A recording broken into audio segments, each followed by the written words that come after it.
প্রতিটা নেক আমল অনেক দামি মানুষের জীবনে।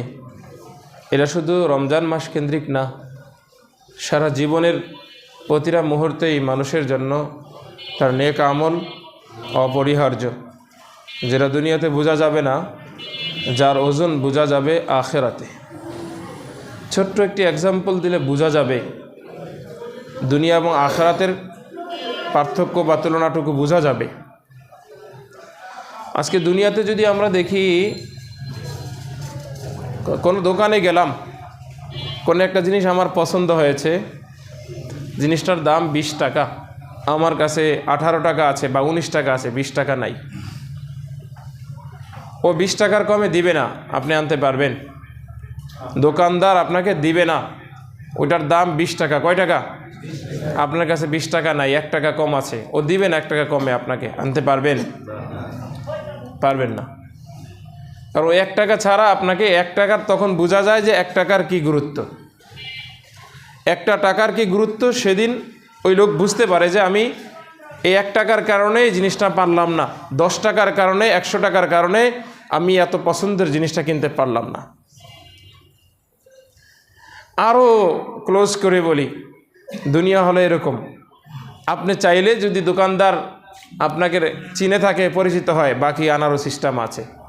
যদি সে আপনাকে দেয়, তার যদি ইচ্ছা হয় আপনাকে বাকিতে দিলেও দিতে আপনার পছন্দের জিনিসটা আপনি বাড়িতে নিয়ে যেতে পারেন, পরবর্তী আপনি তাকে এসে টাকাটা দিতে পারবেন।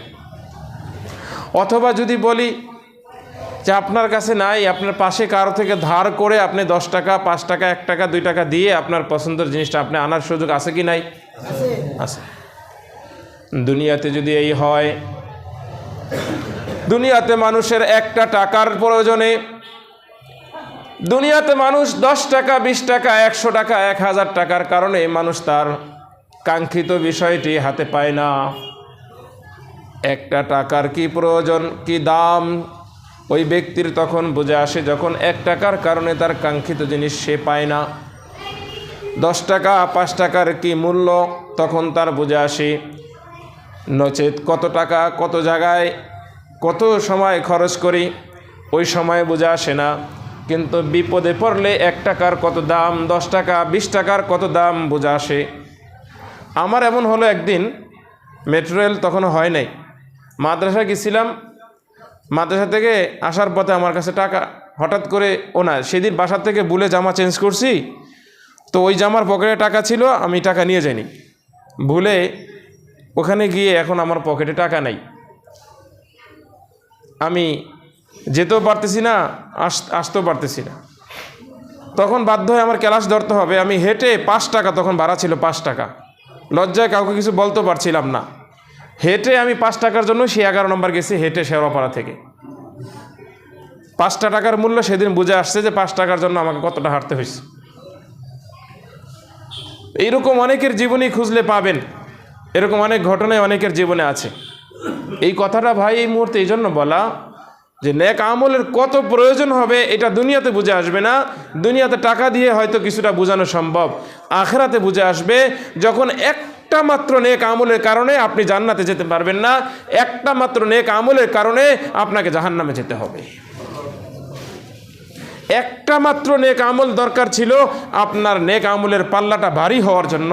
একবার যদি দুনিয়াতে শুধু সুবহানাল্লাহ বেশি বলে যেতেন, একবার যদি শুধু দুনিয়াতে আল্লাহু আকবার বেশি বলে যেতেন, একবার যদি 1 টাকা একটু বেশি দান করে যেতেন, তাহলে হয়তো আপনার নেক আমলের পাল্লাটা ভারী হয়ে যেত, আপনাদের জান্নাতে যেতে পারতেন। কিন্তু এটা বুঝে আসছে আখিরাতে গিয়ে। দুনিয়ার মতো ব্যাক করা যেরকম দুনিয়াতে সম্ভব, আমার কাছে নাই, আরেকজন থেকে 10 টাকা উদ্ধার করে আমি নিতে পারি, আমি বাকি রেখে যেতে পারি। আখিরাত থেকে দুনিয়াতে ফিরার কোনো সুযোগ নাই যে আমি নিয়ে আসি তারপরে আমার পাল্লাটা ভারী হবে, আমি কারো থেকে ধার করে আমি আমার পাল্লাটা ভারী করব, এই রকম সিস্টেম আখিরাতে নাই। কারণ ছেলে বাবাকে দিবে না, স্ত্রী স্বামীকে দিবে না, সন্তান বাবা মাকে দিবে না, বন্ধু বন্ধুকে দিবে না, কেউ কাউকে দিবে না, একটা নেক আমল কেউ কাউকে দিবে না। ইয়াউমা ফিরুল মারউ মিন আখি ওয়া উম্মিহি উম্মিহি ওয়া আবি ওয়া সাহিবাতিহি ওয়া বানি লিকুল্লি ইমরিইম মিনহুম ইয়াউমাইযিন শা'নুন ইউগনি। কেউ কার পরিচয় দিবে না, লা তাজিরু ওয়াজিরাতুন বিজরা উখরা, কেউ কার বোঝাও বহন করবে না। হ্যাঁ হ্যাঁ, এই কথাই বলবে পরবর্তীতে একটা পর্যায়ে যখন সে আর বাঁচতে পারবে না, জাহান্নামের ফয়সালা যখন তার হয়ে যাবে, সে আক্ষেপ করবে, বাঁচার জন্য অনেক চেষ্টা করবে, আল্লাহর কাছে অনেক কিছু বলবে, অনেক কিছু বলবে।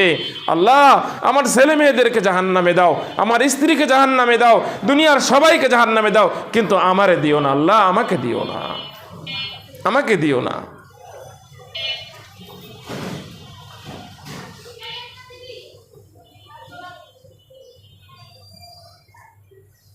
হ্যাঁ, এটাই কথা, কোরআনের ভাষা, এটাই ব্যাখ্যা দিল, লম্বা হয়ে যায়। সূরা মাআরিজ খুলে দেখবেন 29 পারার এই 9 নম্বর পৃষ্ঠার শুরুতেই কথাগুলো সব আছে, সব আছে।